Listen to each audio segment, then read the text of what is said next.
Hi, my name is Gil Robertson, president of the African American Film Critics Association. Today, we are thrilled to be talking with you and introducing you to the creative team responsible for the upcoming STARZ docuseries. I guess we're calling it a docuseries? We are. Okay. On Magic City, which, as anyone who knows anything about anything, it was the place to be seen at in Atlanta in the 80s and 90s. So we are thrilled to have the creative team here to tell us about this exciting lineup. We're going to kick things off by introducing you to the AAFCA members on the call today, starting with Karan Lenoir Kelly in Charlottesville, Virginia, Niger Chamber in Washington, D.C., Evan Jackson in Los Angeles, Reggie Pounder in Chicago, Illinois, Nancy Green in L.A., Derek Dunn in Washington, D.C., Penny Harper in New York, New York, and of course, the fabulous Jill Monroe in L.A. I will see you guys on the other side. Magic City was the place to be. The environment, the aura, the vibe. This was never seen before, period. That was a moment in time. You know how many stars came through that door? I was actually in Magic City. I signed the $120 million contract. Okay. You're welcome. Thank you for joining us today. My name is Reggie Ponder. I'm the Real Critic out of Chicago. And my question, I wish I could ask you all a question, but we have a full slate today, so I'm gonna keep it to just to the CC guys, I guess. Cole. And so my question is, the title American Fantasy, feels so deliberate and provocative, hinting that there's more to the story than just that glitz and glamour. It feels like you were trying to have a conversation rather than just present a historical record. Can you speak to that? And what was the initial impulse behind this series? And did you really want to push for that dialogue with the audience? Because you had me talking to myself. I was going back and forth here. So I would like to start, obviously, with Cole about the intent there. Yeah, so I'm so glad you picked up on that. It is a really intentional choice, naming it an American fantasy. I think for me, what really attracted me to this project from the very beginning was viewing it through the frame of the American story, the American dream. And that is really what Mr. Magic in so many ways exemplifies. You know, a guy that came from Camden, moved to Atlanta, didn't have a dollar to his name, and over the course of 40 years, built a real empire and a real legacy that he now gets to hand down to his children. So those two words, American and fantasy, guided everything that we created. I think that the American dream portion of it was in terms of the storytelling. And then the fantasy portion of it, this might be a smooth handoff to Charles Todd, because I think fantasy really guided a lot of the visual elements and understanding of this project. Yeah, thank you, Cole. Hey, everyone, Charles Todd, director. I think for me, when we think about the genesis of this project, the fantasy is in conversation with reality, and the idea that when you step inside Magic City, you're teleported to a whole entire place. You know, you feel different, the music feels different, everything in that nature. So for the visual language for this series, we played with fantasy, where if you're watching the series, you might live in historical archival one moment, and then you might be in a totally surreal environment the next. And I think that interplay, that conversation between fantasy and reality was something that fascinated all of us as we were sort of in production for the series. Thank you. Appreciate that. This is Karan Lenoir Kelly of Love Music Pleasure and Karanism.com. And I want to really ask all of you, what made you want to focus on sex workers and what humanized them in this process? Yeah, I can go first. Sure. Nice to meet you. I think as a documentary filmmaker, a lot of my work is around the preservation of identity and the subversion of expectations. I think a lot of times we have stories told about, you know, popular communities or stories centered on communities that, you know, receive all the limelight. And then a lot of times what happens in those is our marginalized communities end up getting pushed to sort of the periphery. And I think for me, doing a story that centers on sex work, but does not constrain our exploration to just sex work was something of interest, just because there's so much humanity, there's so much power, there's so much beauty, there's so much life, there's so much community in the telling of Magic City, that we wanted to sort of challenge ourselves on the producing side to how can we tell a story that subverts your expectations of the club and peels back the layers to show a more nuanced, holistic presentation and documentary. And I think for me, you know, my biggest takeaway is when we reached out to dancers past and present, everybody wanted to participate. Everyone wanted to be on camera. They wanted to tell about their experience having danced there in 1985 and all that went on, and girls who are currently dancing tonight that you would see, and give us a glimpse into their working life, their everyday, you know, putting food on the table, yet empowering themselves to get up and go earn a living dancing. And what I was also so taken with is how extraordinarily talented, athletic, and strong these women are. I mean, many of them came from track and field, from soccer, from gymnastics, from dance, from cheerleading. Many girls were attending Spelman, and during their time at Spelman, wanting to make some extra money, would go dance at Magic City. And it's not something that I feel comfortable doing myself. I don't have the courage that it takes, but the body positivity that I saw in that club, that I saw interviewing these women, and the real family atmosphere that has been created by the Barney family. I mean, it's like a Black Cheers. People, it's like, hey, Norm, you walk in and there's a familiarity to it. So those are the things that struck me the most. Nothing to add. I totally agree with both of those, and I thought it was beautifully said. Absolutely beautifully said. And I am one of those young women who was exposed to that part of legacy and finance and hope and building something financially for your family that many people didn't recognize. I am really grateful for this story and for this legacy, and I thank you all for being a part of this. Hi, Nancy Green here. And my question is more of a two-parter. It's mostly for Jamie, but the other two, Cole and I'm sorry, Charles. Charles. Yeah, you can answer as well.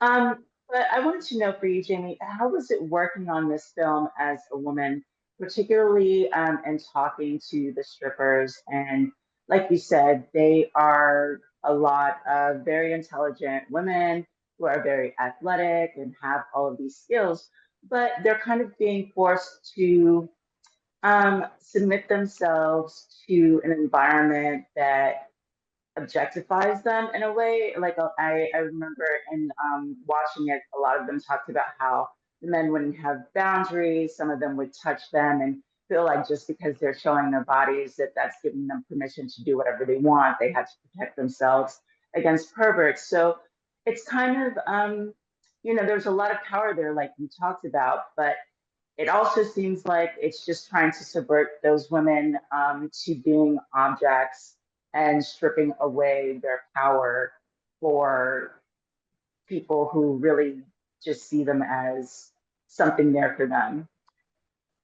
I have to say, you know, I don't necessarily feel that way. It's a dangerous dance for sure. I mean, you're dancing fully nude in front of patrons who are drinking.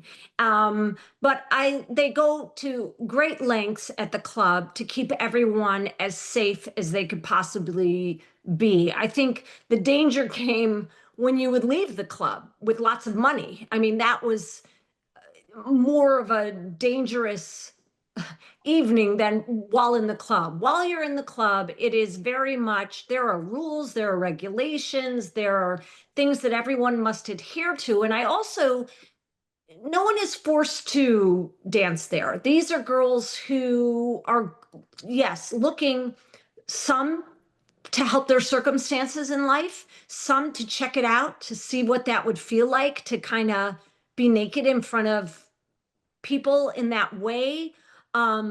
But the women had such agency in the way that music was played in that club, music was discovered in that club, because when many of the musicians, young hip hop artists and rappers would come with their mixtapes to give to the DJ, if the DJ was even looking at them, he would play it. If those dancers were like, I'm not grooving to this, I'm not moving to this, he'd have to give that mixtape back to T.I., a young T.I. or a young 2 Chainz, and say, keep trying, not working for the ladies. So there's a real synergy in that club of people and their jobs, and they know their roles and they know how it works. So I didn't find that anyone felt that they were there under false pretense.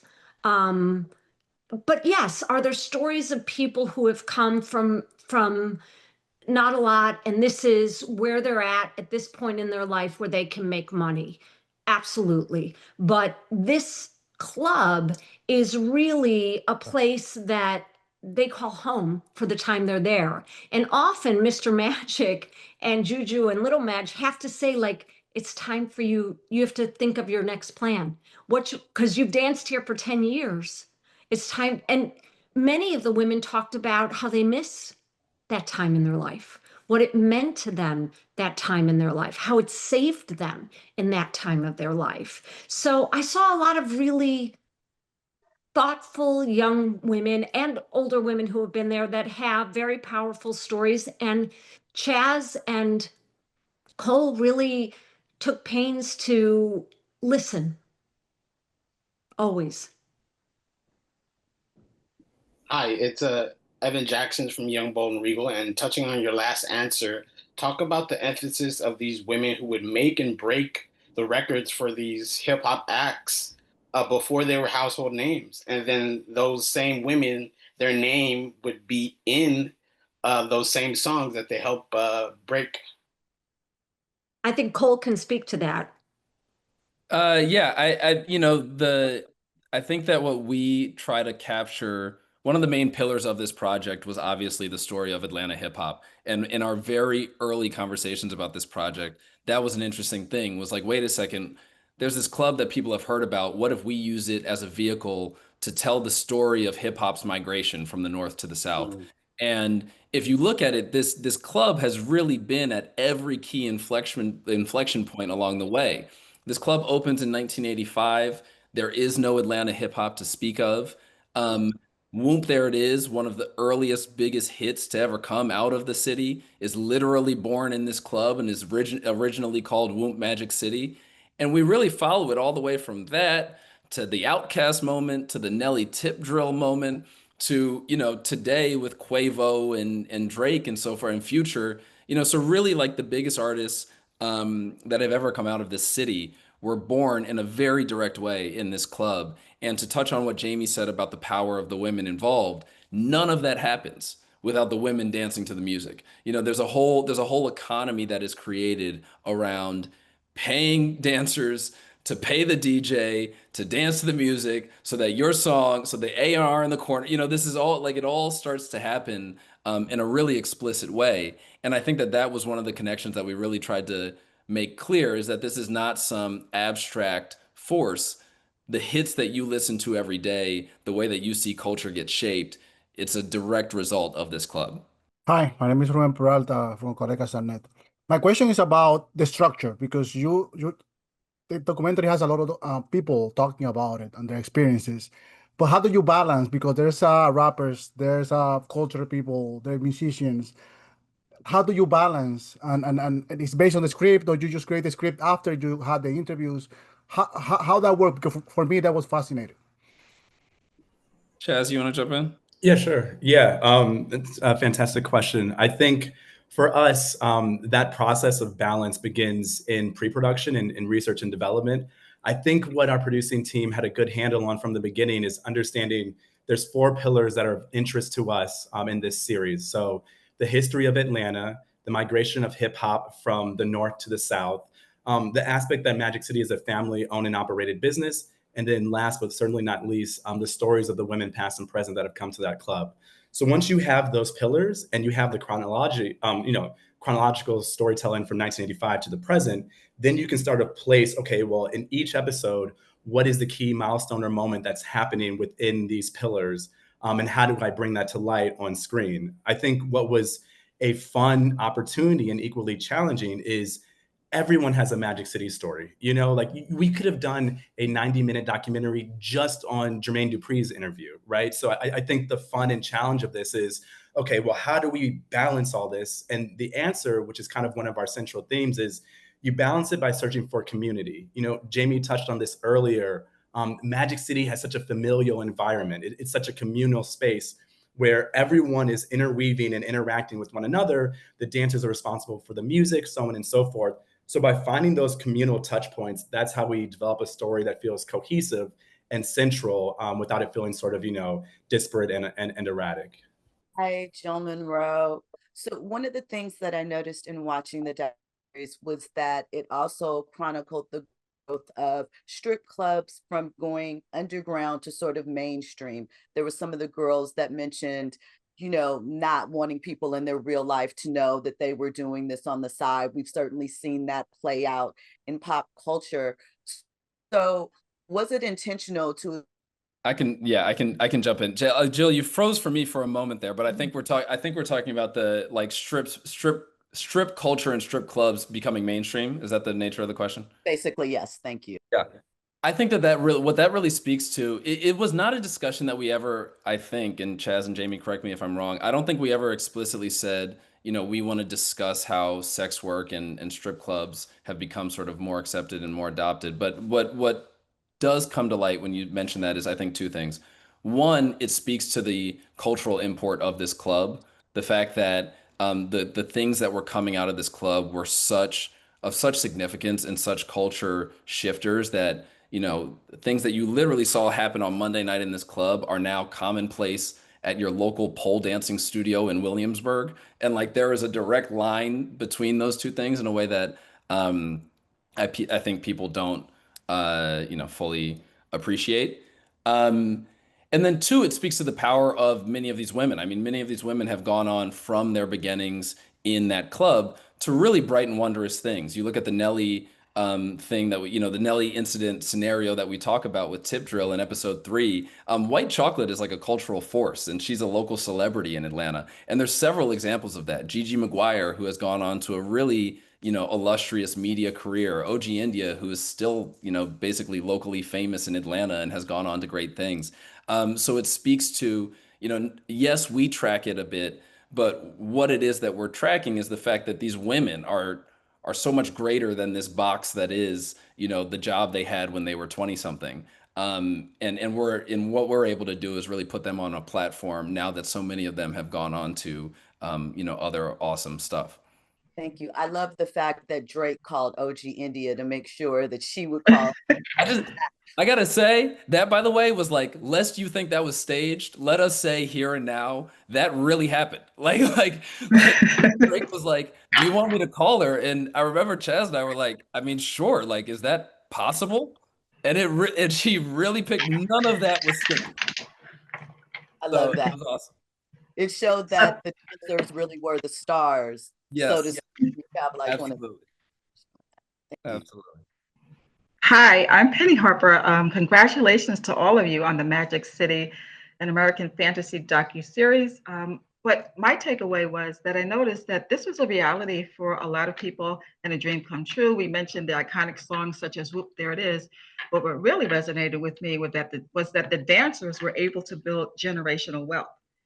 That was really something that's life-changing. And I know that this took a while, a long time, because it's a docuseries, to get all of this information together. So I'm just wondering, how difficult was it to decide what would be in these 5 episodes? Like, what would we do? Like, that's so difficult. Well, I think at the heart of it is the rise, the fall, and the comeback. And that's just a great American story. That's what storytelling has been about in, movies and, culturally. It's just something that I think is so important. And so I think that we had that, right? We had that. That was just the pearl at the center of the oyster and in the sea was this American family, this point in time, and this American success. And then from there, you can then, swim out and see all the other beautiful, tangled things that came along. But at storytelling's heart, it is a beginning, middle, and an end. How's it going? Derek Dunn, Reviews and Done. Just a quick question for everybody. So Mr. Magic had this presence about him, and watching episode 1, I immediately thought, that's a biopic I would love to see in a narrative feature. So hypothetically, who all would you cast as Mr. Magic? So like, I don't even know if like a Idris maybe, or like a Michael B. Jordan, but then he also has a real physical presence to him. So you need someone that like has the big, broad, square shoulders and deep baritone voice. So I'm like Wesley Snipes. extemporizing now, but Nigel Chambers, Big O Belt Media. For a moment, I was worried we weren't going to cover the food, and then we obviously had to tell the very important story of the NBA quarantine bubble with Lemon Pepper Lou. I'm curious from you all, and as a really quick question, because you all were granted exclusive access to the club, outside of the lemon pepper wings, what else on the menu would you recommend to folks that they must try? Since Magic City ain't only about the entertainment, but it certainly is about the food. Well, the French fries are delicious, and they have fish. They've shrimp that's delicious. Delicious. That's all I've eaten. So those would be my suggestions. There's a pasta too. I've had the pasta, which was delicious as well. It's all good. It's yummy. It's making me hungry. Yes, indeed. We're all hungry now. These guys may eat a little healthier than me, so I don't know if they tasted as many of the fare that I actually would inhale. Dana Abercrombie, The Coalition. For Charles, I was fascinated by, you talked about agency, women's agency over their bodies, and you brought up the lawsuit that happened with one, the back pay and the money that they felt that they was owed. Can you talk about, did you recognize or see an evolution or a shift from this is how it is when we work in the club to no, this is what I now demand monetary wise, especially when it came to that lawsuit? I think, you know what? Okay, so yeah, so I think it's around episode 5. I think the conversation that's presented in the series is a really interesting way of presenting both sides of that story, because that story is driven by a dancer who was central to that lawsuit. And the lawsuit, just so we have all the context, is the idea that dancers are they treated with W-9 employees? Are they treated as freelancers? And I think what was so interesting for me, just to be to witness all of this, was the way in which some of our older dancers, like Platinum, had a different perspective on the lawsuit than the women who were actually involved in it. And that was just fascinating to me, just because absolutely, you should go and demand the money that you feel you are earned. But then you have someone like Platinum on the other side of the conversation who said, lines like, it felt so, greedy or spiteful, or almost like you were attacking this man that helped your career. And I think, without getting into the legalities of it all, I think what I felt in that moment was just the complexity of a family environment that also simultaneously operates as a business. And sometimes those lines can get very blurred and you know, kind of like crossed in the sand. And I think seeing that play out in our episode was something that for me was very sort of like, oh, we're adding to the conversation here in this moment. Jamie, this question is for you. In the movie, there was a statement that said power enmeshed with entitlement. You talked a little bit about this in terms of how you saw the film, but can you talk about power, entitlement, and the statement that all money ain't good money and how they work together?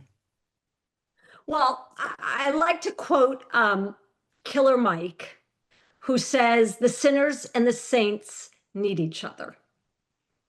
And I think if we can look at history, both coexist always, right? There's good and evil. There's the sinners and the saints. There are the powerful and the entitled. And there's the everyday. And I think what makes Magic City so remarkable is that they coexist and come into that club. And really, truly, what was so important to Mr. Magic, he would always talk about his regular Joe customer. The guy, he wanted that regular Joe, he wanted his beer to, you know, not be too high priced. He wanted his entry fee not to be, you know, he knew he was not going to be able to throw a lot of money or give a lot of money, but it's very important to him that that person has a wonderful experience when he comes to the club, just as much as Shaq or Quavo coming to the club. And I think that that's the dance that they do really well at Magic City. It doesn't matter who you are when you come there. You're all in there together. You are all enjoying this entertainment together. And if someone's not behaving, trust me, they're out of there. You know, they do not suffer fools gladly.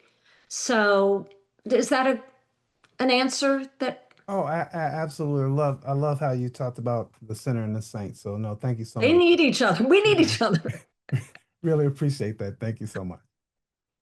I am really inspired by this because most of the women who are featured in this and who came to Magic City, you can't just get into Magic City. Magic City is a force.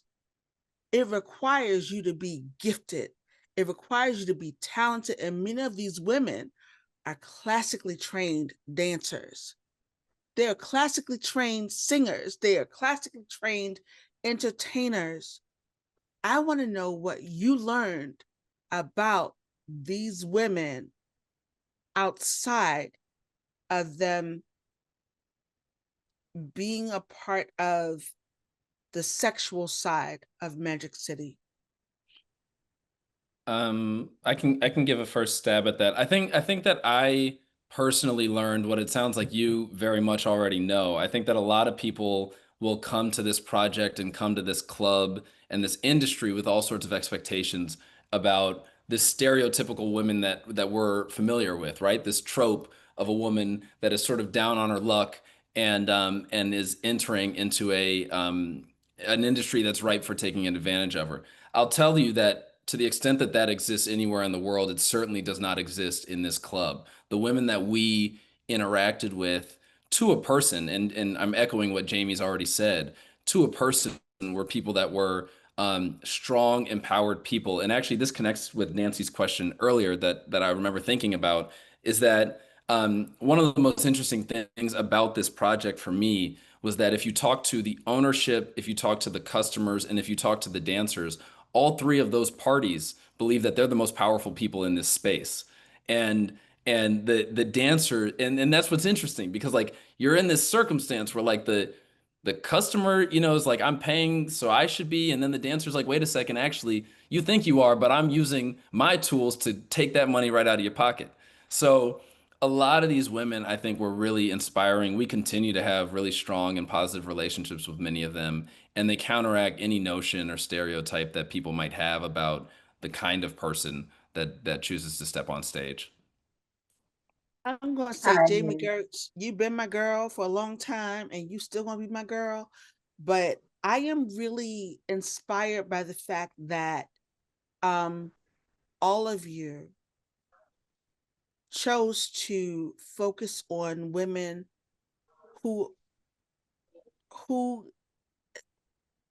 they claim their own autonomy and chose their path in a place that literally was competitive. You just don't show up at Magic City. You can't just show up and work. You have to work for it. You have to be chosen for it. You have to be confident in who you are as a human being.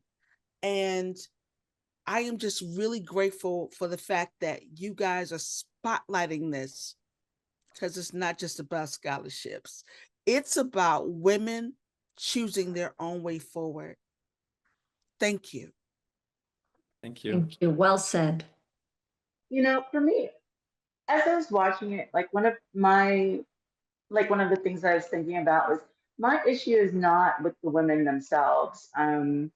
Like has been reiterated. They're very talented women. They're very beautiful, skilled, all of these things. My issue really is I guess I kind of feel like there is a funneling of taking women who are skilled and talented and smart and putting them in positions either by their choice or because they don't have other means. Like a lot of the women were paying for their schooling in Spelman and other things. You know, they had to build their businesses off of this. And, you know, there was one woman, as I was watching it, she was talking about how she had to get into other things and then she had a regular job. She didn't like having a paycheck. And one of the things that I notice about the society is there tends to be a tendency to take women who are all of these things, all of these great things, and sort of funnel them into some sort of position where they are used for sexual gratification of other people. And so I don't know, I guess I see what everyone is saying about the power that's there, about how they have, you know, like the DJs would only play the music if the girls were feeling it and all of these things. And still to me, it just seems like, yes, all of that is true. They had all this power, they have all these skills, but they're still being subjected to,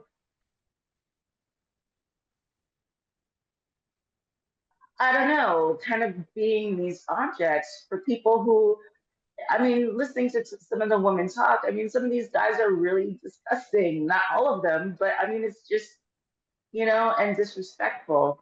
So I don't know. I guess I want to know what you feel like people should really take from this and think about it on either side of that spectrum. Can I quickly? I imagine we all have a view on that. I'm going to quickly jump in, and then please jump in. My quick answer on that is just that like this is complicated, and I don't think that the response that you're having right now, you will not be the only person that feels that way, and that's to be expected. I mean, there's a lot of people, some of whom are in my very own family, who are like, wait a second, Cole, I hear you, but all of this is kind of icky, right? And like, I think that's a valid perspective. I think that what we chose to embrace, what I chose to embrace when I think about this very complicated, complex question is just what these women who have experienced the thing are telling me. And all I can go by is like what white chocolate tells me about the experience that she had in this place. And white chocolate and Gigi and OG and all of these people talk about this as one of the greatest accomplishments they've had in their lives and have wielded every bit of agency when making that choice. So that's what I choose to think about. I want to get out of the way because I know Chaz has a view and I'm sure Jamie does as well. Yeah, sure. I mean, first of all, I like it's the most important thing to say is like your feelings are valid and heard, and I wouldn't want you to think that like just because the conversation thus far has been in adverse or you know in contrast to how you're feeling, that means your feelings are invalid. Like to be honest with you, everything you're saying is a conversation that we want to have with this documentary, right? So like when you're hearing the story, so the dancer you're referring to, the woman you're referring to, her name is OG India. You know, there's also a moment where a dancer by the name of Rain talks about how, you know, I stepped into the club and a guy's touching on me and I said, hey, you can't do that. And then he says, oh, I can do whatever I want. And then we have a cultural critic by the name of Lene, who's like, dancers are placed into this highly sexualized environment where they have to consider themselves both subject and object moment by moment. So the complexity that Cole is talking about, the conversations that those women are having with each other in that episode, that is a part of the story. You know what I mean? Like I wouldn't feel, as a documentary filmmaker, I wouldn't feel in good conscience removing that from the from the episode and letting everything be all rosy and perfect and glitzy. Like the challenge of this is to put everything front and center and let people have meaningful dialogue about what is actually happening here. Is it empowerment? Is it something else? Is it somewhere in between? But giving everyone, the dancers included, yourself included, the space to have that conversation. Okay, thank you. And you know, I just I guess for me, I would feel a bit differently.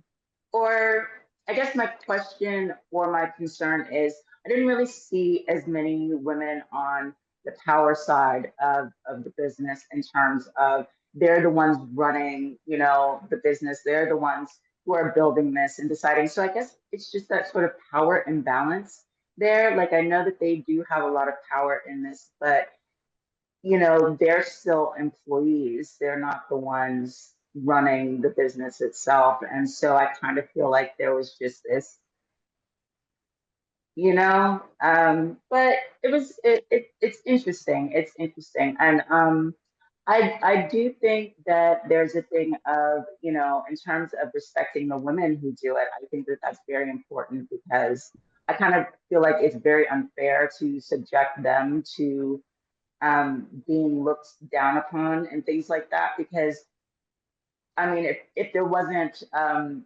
avenue for this, they wouldn't be there. Like, you know, there's other people who are involved in this. And so I don't really think that it's fair to look down upon them. But yeah, I guess I wanted to see the power dynamic be a little more balanced.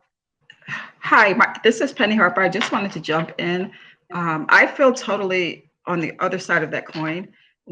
Before I watched this film, I was hesitant. I said, oh, here we go. But watching this film and seeing how much power these women have, because a lot of them chose to be in that environment. They knew what they were signing up for. And sadly, in some work environments, it's not much different. So as far as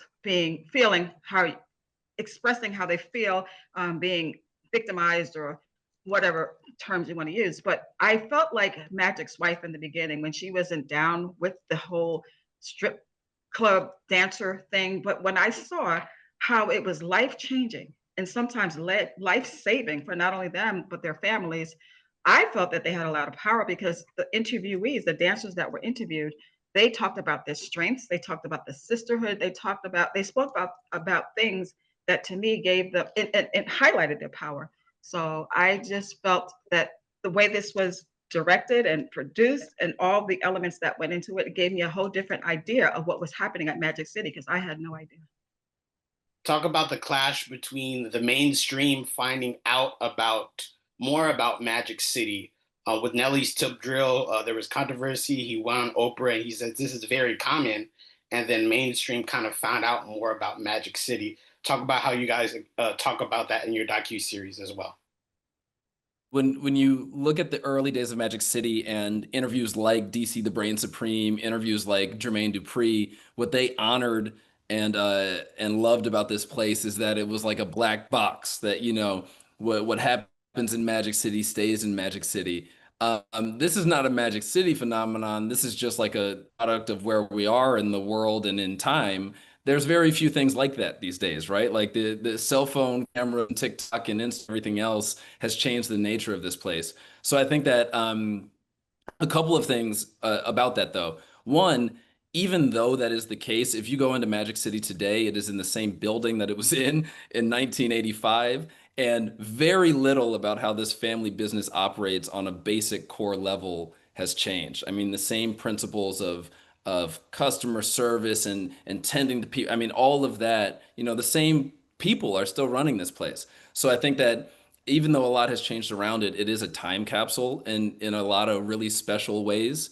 And what that has provided for is even greater for opportunity for a lot of the women who dance there. So a lot of the women who dance there are now also influencers and are artists and are, and have been able to build brands and businesses on the backs of their relationship to this brand, because that is just a modern product of kind of where we are. You guys, clearly we could go on and on and on. That's just how good this docuseries is. And on behalf of the world's largest group of Black film and TV critics, we'd like to thank you. Great job. And we certainly look forward to what you guys and gals do next. Thank you for your time today, and we will talk to you soon. Bye. Thank you. Have a blessed day. You too.